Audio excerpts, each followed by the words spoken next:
चमारों के गांव में बल्हारों का परिवार था जो जोहड़ के पार रहता था। चमारों और बल्हारों के बीच एक सीमा रेखा की तरह था जोहड़। बरसात के दिनों में जब जोहड़ पानी से भर जाता था तब बल्हारों का गांव से संपर्क एकदम कट जाता था। बाकी समय में पानी कम हो जाने से किसी तरह वे पार करके गांव पहुंचते थे, यानी बल्हारों के गांव तक जाने का कोई रास्ता नहीं था। रास्ता बनाने की जरूरत कभी किसी ने महसूस ही नहीं की थी। जब किसी चमार को उनकी जरूरत पड़ती तो जोहड़ के किनारे खड़े होकर आवाज लगा देता। जोहड़ इतना बड़ा भी नहीं था कि बल्हारों तक आवाज ही न पहुंचे। आवाज सुनकर वे बाहर आ जाते थे। परिवार में सिर्फ दो जन ही रह गए थे, सुरजा जिसकी उम्र ढल चुकी थी और उसकी बेटी संतो जो शादी के तीसरे साल में ही विधवा होकर मायके लौट आई थी। सुरजा की घरवाली को मरे भी 3 साल हो गए थे। घर बाहर की तमाम जिम्मेदारियां संतों ने संभाल रखी थी। सुरजा वैसे भी काफ़ी कमज़ोर हो चला था, उसे सूझता भी कम था, लेकिन फिर भी गांव के छोटे मोटे काम वह कर ही देता था। सुरजा का बेटा भी था जो 10-12 साल की उम्र में घर छोड़कर भाग गया था। कुछ साल इधर उधर भटकने के बाद उसे रेलवे में नौकरी मिल गई थी। इस नौकरी ने ही उसे पढ़ने लिखने की ओर आकर्षित किया था। इसी तरह उसने हाई स्कूल करके तकनीकी प्रशिक्षण लिया और रेलवे में फिटर हो गया था। नाम था कल्लू, जो अब कल्लन हो गया था। जब संतों की शादी हुई थी सारा खर्च कल्लन ने ही उठाया था। सुरजा के पास तो फूटी कौड़ी भी नहीं थी। कल्लन की शादी भी रेलवे कॉलोनी में हो गई थी। उसके ससुर भी रेलवे में ही थे। उसे पढ़ी लिखी पत्नी मिली थी, जिसके कारण उसके रहन सहन में काफ़ी फर्क आ गया था।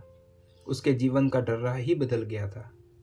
गांव में वह यदा कदा ही आता था, लेकिन जब भी वह गांव आता चमार उसे अजीब नज़रों से देखते थे। कल्लू से कल्लन हो जाने को वे स्वीकार नहीं कर पा रहे थे। उनकी दृष्टि में वह अब भी बल्हारी था, समाज व्यवस्था में सबसे नीचे, यानी अछूतों से भी अछूत। गांव में वह अपने आप को अकेला महसूस करता था। परिवार के बाहर एक भी ऐसा व्यक्ति नहीं था जिससे वह 2 घड़ी बतिया सके। गांव के पढ़े लिखे लोग भी उससे कटे कटे रहते थे। आखिर वह था तो बल्हारी, चौहड़ पार रहने वाला। गांव वाले उसे कल्लू बल्हार कहकर ही बुलाते थे। उसे यह संबोधन अच्छा नहीं लगता था। नस्तर की तरह उसे बींद कर हीन भावना से भर देता था। इस बार वह काफी दिन बाद गांव आया था।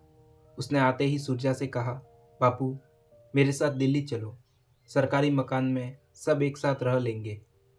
ना बेटे, इब आखिरी वक्त में यह गांव क्यों छुड़ावे। पुरखों ने यहाँ आके किसी जमाने में डेरा डाला था, यही मर खप गए इसी माटी में। इस जोहड़ की ढेंग पे रह के जिंदगी काट दी, इब कहाँ जाएंगे। सुरजा ने आंखें मिच मिचाकर अपने मन की बात कही थी, जैसे अतीत में वह कुछ ढूंढ रहा था। कल्लन ने संतों की ओर देखा। वह तो चाहती थी इस जहालत से छुटकारा मिले, लेकिन बापू की बात काटने का उसमें न कभी पहले हौसला था न अब है। बस चुपचाप बैठकर पैर के अंगूठे की मिट्टी कुरेदने में लगी थी, जैसे उसकी सोच उसे कहीं बहुत दूर ले जा रही थी, जहाँ दूर दूर तक कोई भी किनारा नहीं दिखाई पड़ता था। कल्लन ने जोर देकर कहा, बापू यहाँ न तो इज्जत है न रोटी। चमारों की नज़र में भी हम सिर्फ बल्हार ही है। यहाँ तुम्हारी वजह से आना पड़ता है। मेरे बच्चे यहाँ आना नहीं चाहते, उन्हें यहाँ अच्छा नहीं लगता। उसकी बात बीच में काटकर सुरजा बोला, तो बेटे यहाँ मत आया कर, मारी तो कट जागी इसी तरह। बस संतों की फिक्र है, यो अकेली रह जागी। यो टूटा फूटा घर भी शायद अगली बारिश ना देख पावे। तुझे जो मारी चिंता है तो तू इस घर को पक्का बनवा दे। सुरजा के मन में यह बात कई बार आई थी, लेकिन कह नहीं पाया था। आज मौका पाकर कह दिया। बापू मेरे पास 2-4 पैसे हैं, उन्हें यहाँ लगा कर क्या होगा। आपके बाद मैं यहाँ रहूँगा नहीं, संतो मेरे साथ दिल्ली चली जाएगी, कल्लन ने साफ साफ कह दिया। यह सुनते ही सुरजा भड़क गया। उसके मुंह से गालियाँ फूटने लगी। चिल्लाकर बोला, तू मेरे मरने का इंतजार भी क्यों करे है। इसे आज ही ले जा, और हाँ अपने पैसों की तौस मुझे ना दिखा, अपने दौरे रख। जहाँ इतनी कट गई है आगे भी कट जाएगी। उन दोनों के बीच जैसे अचानक संवाद सूत्र बिखर गए थे। खामोशी उनके इर्द गिर्द फैल गई थी। सुबह होते ही कल्लन दिल्ली चला गया था। पैसों का बंदोबस्त करके वह हफ्ते भर में लौट आया था। साथ में पत्नी सरोज और 10 साल की बेटी सलोनी भी आई थी। बेटे को वो उसके ननियाल छोड़कर आ गए थे। कल्लन ने आते ही बापू से कहा, किसी मिस्त्री से बात करो, कल ईंटों का ट्रक आ जाएगा। सुनते ही सुरजा की आंखों में चमक आ गई थी।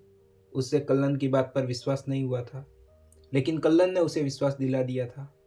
वह उसी वक्त मिस्त्री की तलाश में निकल पड़ा। गांव में ज्यादातर मकान सूरतराम ठेकेदार ने बनाए थे।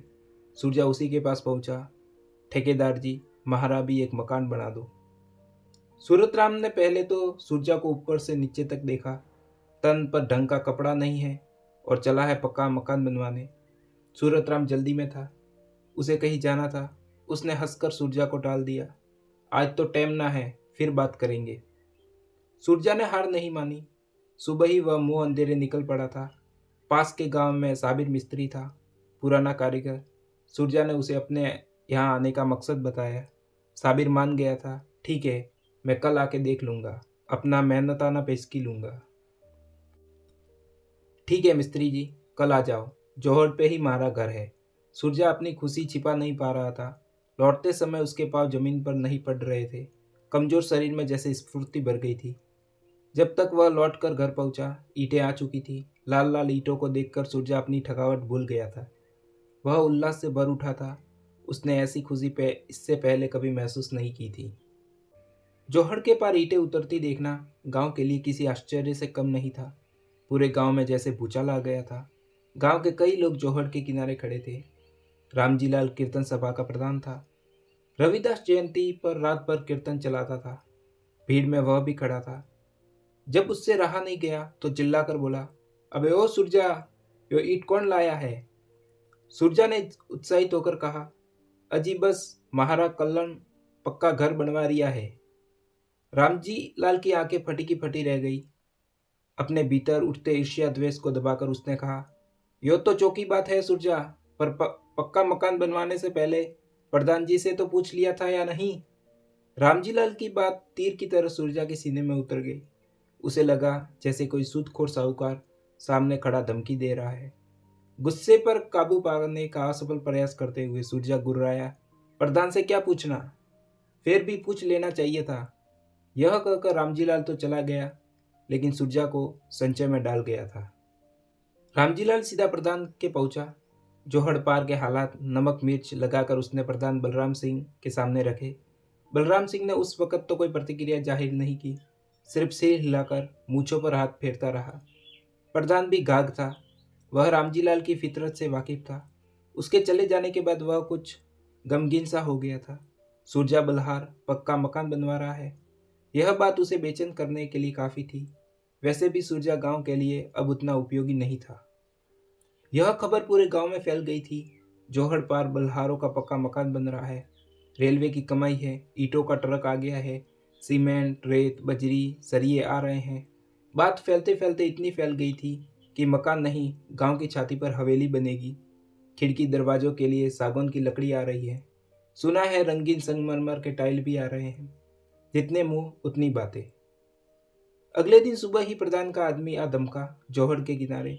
सुरजा को मनाकर अपने साथ जाना पड़ा। सुरजा को देखते ही बलराम सिंह चीखा, अंटी में 4 पैसे आ गए तो अपनी औकात भूल गया। बल्हारों को यहाँ इसलिए नहीं बसाया कि हमारी छाती पर हवेली खड़ी करेंगे। वह जमीन जिस पर तुम रहते हो हमारे बाप दादों की है। जिस हाल में हो रहते रहो, किसी को ऐतराज नहीं होगा। सिर उठा के खड़ा होने की कोशिश करोगे तो गांव से बाहर कर देंगे। बलराम सिंह का एक एक शब्द बुझे तीर की तरह सुरजा के जिस्म को छलनी छलनी कर गया था। सुरजा की आंखों के सामने जिंदगी के खट्टे मिट्टे दिन नाचने लगे थे, जैसे कल की ही बात हो। क्या नहीं किया सुरजा ने इस गांव के लिए, और बलराम चुनाव के दिनों में कैसे एक एक वोट के लिए मिन्नतें करता था। तब सुरजा बल्हार नहीं, सुरजा ताऊ हो जाता था। सुरजा ने एक सर्द सांस छोड़ी, बिना कोई जवाब दिए वापस चल दिया। बलराम सिंह ने आवाज़ देकर रुकना चाहा, लेकिन वह नहीं रुका। बलराम सिंह की चीख अब गालियों में बदल गई थी, जो बाहर तक सुनाई पड़ रही थी। घर पहुंचते ही सुरजा ने कल्लन से कहा, तू सच कहवे था कल्लू, यो गांव रहने लायक ना है। उसकी लंबी लंबी मूछें गुस्से में फड़फड़ा रही थी, आंखों के कोर भिगे हुए थे। बापू, अब भी कुछ नहीं बिगड़ा। ये ईंटें तो कोई खरीद लेगा, ये मकान बनने नहीं देंगे। कल्लन ने सुरजा को समझाने की कोशिश की, लेकिन सुरजा ने भी जीत पकड़ ली थी। वह झुकेगा नहीं, जो होगा देखा जाएगा। उसने मन ही मन दोहराया, ना बेटे, मकान तो इब बन के रहेगा, जान दे दूंगा, पर यो गांव छोड़ के ना जाऊंगा, सुरजा ने गहरे आत्मविश्वास से कहा। कल्लन अजीब दुविधा में फंस गया था। भावावेश में आकर वह ईंटें तो ले आया था, पर गांव के हालात देखकर उसे डर लग रहा था। कहीं कोई बवेला न उठ खड़ा हो। पत्नी सरोज और बेटी सलोनी साथ आ गए थे, लेकिन सलोनी को यहाँ आते ही बुखार हो गया था। सरोज उसके पास 2-4 गोलियां थी, वह दे दी थी सलोनी को, लेकिन बुखार कम नहीं हुआ था। सरोज का मन घबरा रहा था। वह लगातार कल्लन से जाने की जिद कर रही थी। बेकार यहाँ मकान पर पैसा लगा रहे हो, संतो हमारे संग रहेगी, बापू को समझाओ। लेकिन कल्लन सुरजा को समझाने में असमर्थ था। उसने सरोज से कहा, अब आखिरी वक्त में बापू का जी दुखाना क्या ठीक होगा? सरोज चुप हो गई थी। सुरजा ने रात भर जागकर ईंटों की रखवाली की थी। एक पल के लिए भी आंखें नहीं झपकी थी। सुबह होते ही वह साबिर मिस्त्री को बुलाने चल दिया था। सुरजा को डर था कहीं कोई उसे उल्टी सीधी पट्टी न पड़ा दे। उसे अब किसी पर विश्वास नहीं था। सलोनी का बुखार कम नहीं हो रहा था। सरोज ने कल्लन से किसी डॉक्टर को बुलाने के लिए कहा। गांव भर में सिर्फ एक डॉक्टर था। कल्लन उसे ही बुलाने के लिए चल दिया। कल्लन को देखते ही डॉक्टर ने मना कर दिया। सामान्य पूछताछ करके कुछ गोलियां की पुड़िया बांध कर दे दी। कल्लन ने बहुत मिन्नतें की, डॉक्टर साहब, एक बार चल के देख लो। डॉक्टर टस से मस नहीं हुआ। कल्लन ने कहा, मरीज को यहीं आपके क्लिनिक लेकर आ जाता हूँ। नहीं, यहाँ मत लाना, कल मेरी दुकान बंद हो जाएगी। यह मत भूलो तुम बलहार हो। डॉक्टर ने साफ साफ चेतावनी दी। यह दवा उसे खिला दो, ठीक हो जाएगी। कल्लन निराश लौट आया था। डॉक्टर ने जो गोलियां दी थी वे भी असरहीन थी। बुखार से बदन तप रहा था। तेज बुखार के कारण वह लगातार बड़बड़ा रही थी। संतो उसकी सेवा टहल में लगी थी। 1 मिनट के लिए भी वह वहां से नहीं हटी। सरोज की चिंता बढ़ रही थी। उसके मन में तरह तरह की शंकाएं उठ रही थी। सूर्या सुबह का गया दोपहर बाद लौटा था, थका हारा हताश। उसे इस हाल में देखकर कल्लन ने पूछा, क्या हुआ बापू? सूर्या निडाल स्वर में कहा, होना क्या था? मिस्त्री कहीं दूर रिश्तेदारी में गया है, 10-15 दिन बाद आवेगा। बेटे, मुझे ना लगे इब वो आवेगा। सूर्या ने अपने मन की हताशा जाहिर की। क्यों बापू? हम तो उसकी मेहनत का पैसा उसे पेशगी दे रहे थे, फिर भी वह मुकर गया। कल्लन ने ताज्जुब जाहिर किया। गांव के ही किसी ने उसे रोका होगा। साबिर ऐसा आदमी तो न है, वह भी इनसे डर गया दिखे। सूरजा ने गहरे अवसाद में डूबकर कहा। दोनों गहरी चिंता में डूब गए थे। सोलोनी का जी कैसा है? सूरजा ने पूछा। उसकी तबीयत ज़्यादा ही बिगड़ गई है, अस्पताल ले जाना पड़ेगा। कल्लन ने चिंता व्यक्त की। किसी झाड़ फूक वाले को लाऊं? कहीं कोई ओपेरा ना हो? सूरजा ने मन की शंका जताई। नहीं बापू, मैं कल सुबह ही उसे लेकर शहर जाऊंगा, बस आज की रात ठीक ठाक कट जाए। कल्लन ने गहरी पीड़ा भरी हुई थी। सूरजा ने उसे ढाढ़स बंधाया। पूरी रात जागते हुए कटी थी। सलोनी की तबीयत बहुत ज़्यादा बिगड़ गई थी। सुबह होते ही कल्लन ने सलोनी को पीठ पर लादा, उसके इर्द गिर्द ठीक से कपड़ा लपेटा। सरोज साथ थी। वे धूप चढ़ने से पहले शहर पहुंच जाना चाहते थे। शहर गांव से लगभग 8-10 किलोमीटर दूर था। आने जाने का कोई साधन नहीं था। कल्लन ने गांव को संपन्न चमारों से बैलगाड़ी मांगी थी, लेकिन बलहारों को वे गाड़ी देने को तैयार नहीं थे। पीठ पर लादकर सलोनी को ले चलना कठिन हो रहा था। वह बार बार पीठ से नीचे की ओर लुढ़क रही थी। कल्लन की पत्नी सहारा देते हुए उसके पीछे पीछे चल रही थी। वे जल्दी से जल्दी शहर पहुंचना चाहते थे, लेकिन रास्ता कांटे नहीं कट रहा था। जैसे जैसे धूप चढ़ रही थी, सलोनी का जिस्म निढाल हो रहा था। उसकी सांसें धीमी पड़ गई थी। शहर लगभग आधा किलोमीटर दूर रह गया था। अचानक कल्लन को लगा जैसे सलोनी का भार कुछ बढ़ गया है। बुखार से तपता हुआ जिस्म ठंडा पड़ गया था। उसने सरोज से कहा, देखो तो सलोनी ठीक तो है। सलोनी के शरीर में कोई स्पंदन नहीं नहीं था। सरोज दहाड़ मारकर चीख पड़ी, मेरी बेटी को क्या हो गया? देखो तो, यह हिल क्यों नहीं रही है? उसने रोते हुए कहा। कल्लन ने सलोनी को पीठ से उतारकर सड़क के किनारे लिटा दिया था। वह हताश ठगासा खड़ा था। उसके अंतस में एक हड़कम सी मच गई थी। 10 वर्ष की जीती जागती सलोनी उसके हाथों में ही मुर्दा जिस्म में बदल गई थी। सब कुछ आंखों के सामने घटा था। वे जोर जोर से चीख कर रो रहे थे। रास्ता सुनसान था। उनकी चीखें सुनने वाला भी कोई दूर दूर तक नहीं था। वे काफी देर तक इसी तरह बैठे रोते रहे। उन्हें सूझ ही नहीं रहा था कि क्या करें। सड़क के किनारे एक कच्चे रास्ते पर सोलोनी के शव को लिए वे तड़प रहे थे।